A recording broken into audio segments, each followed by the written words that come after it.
Hello guys, আসসালামু আলাইকুম সবাইকে। কেমন আছেন সবাই? আশা করতেছি সবাই অনেক অনেক ভালো আছেন। আমিও আলহামদুলিল্লাহ ভালো আছি। সো আজকে আমি একটা নতুন এক্সপেরিমেন্ট করতে চলেছি, সেটাকে বলা হচ্ছে single slit experiment of light, যাকে আলোর অপবর্তনও বলা হয়। এর মাধ্যমে আমরা আলোর তরঙ্গধর্মের প্রমাণ দেখতে পাই এবং একটা সুন্দর ডিজাইন তৈরি করতে পারি। সো দেখতে পাচ্ছেন এখানে আমি কিছু নকশা আঁকা রাখছি, তার মধ্যে এই চিত্রটা দেখেন। এখানে আমরা লাল একটা আলো নিছি।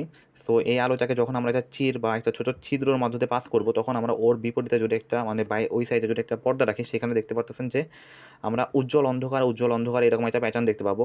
আর এর মাঝখানে যেটা আছে ওইটা হচ্ছে সবচেয়ে বেশি উজ্জ্বল হবে, সেটাকে বলা হয় কেন্দ্রীয় উজ্জ্বল, এবং সাইডে সাইডে যেতে আস্তে আস্তে উজ্জ্বলটা কমতে থাকবে।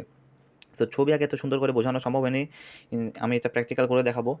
সো এইটা দেখেন, আমরা একটা আলো যখন পাস করব, তখন এই আলোটা কিন্তু চারদিকে ছড়াই পড়বে, ওই ছিদ্রর ওই সাইডে চারদিকে ছড়াই পড়বে। এর ফলে কি হবে, এখানে আমরা যখন ছিদ্রর দুই সাইড থেকে একটা দূরত্ব ডিস্টেন্স করব, দেখেন এটা যে দূরত্বটা আছে এটাকে বলা হচ্ছে আপনার জি দিয়ে প্রকাশ করা হচ্ছে এখানে। তো জি এর অর্ধেক আমরা দেখতে পাচ্ছি, এখান থেকে আমরা একটা পথ পার্থক্য পাবো যে, আর এই তরঙ্গ দৈর্ঘ্যটা আলোর তরঙ্গ দৈর্ঘ্য ধরা যায় lambda, lambda is equal to 680 nanometre, আর এটার অর্ধেক করলে 340 ন্যানোমিটার আমরা পাবো। তো এখানে দুইটা সূত্র লেখা আছে, এই সূত্র থেকে আমরা যদি এন এর মানটা জোর পাই, তাহলে আমরা ল্যামডা বাই 2 এর জোর গুণিতক পাই, তাহলে আমরা অন্ধকার দেখতে পাবো। আর যদি আমরা বিজোড় গুণিতক দেখতে পাই, তাহলে সেই ল্যামডা বাই 2 এর বিজোড় গুণিতক পাই এন এর মান, তাহলে আমরা সেখান থেকে উজ্জ্বল একটা জোড়া পাবো। সো এই দুটো হচ্ছে সূত্র, D sine theta is equal to N lambda, আর D sine theta is equal to 2n + 1 lambda by 2, এটা উজ্জ্বল আর অন্ধকারের সূত্র। তো এখান থেকে আমরা এর মানটা বের করতে পারবো। আর এখানে দেখতে পাচ্ছেন যে পথ পার্থক্যটা সৃষ্টির ফলে আমরা এখানে যদি দেখতে পাচ্ছেন এ বিন্দু আর সি বিন্দু থেকে যে দুইটা রেখা যাচ্ছে আর কি, সেইখান থেকে আমরা একটা পথ পার্থক্য পাবো, কারণ একটা রেখা আরেকটা রেখা থেকে ছোট বড় আছে। তো যার ফলে এখানে আমাদের একটা তরঙ্গের উপরিবাতনের একটা ঘটনা ঘটবে।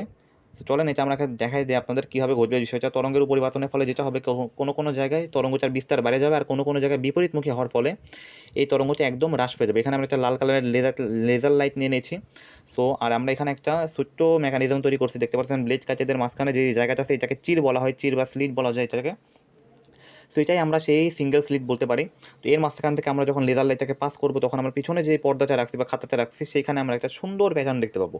সো এখন জিনিসটা আপনারা দেখতে পারবেন।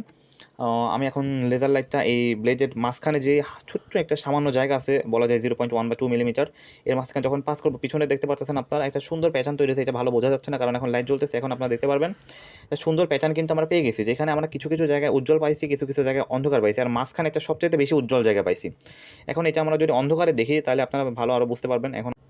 সো দেখুন এখন এই যে মাঝখানে আমরা একটা সবচেয়ে বেশি উজ্জ্বল বিন্দু পাইছি, আর এটা ক্রমে চারদিকে আস্তে আস্তে কিন্তু কমে গেছে। এর মাঝে মাঝে অন্ধকার, সাইডে সাইডে উজ্জ্বল, এটাই হচ্ছে আলোর অপবর্তন। তো এটাই ভিডিও আজকের। ধন্যবাদ সবাইকে।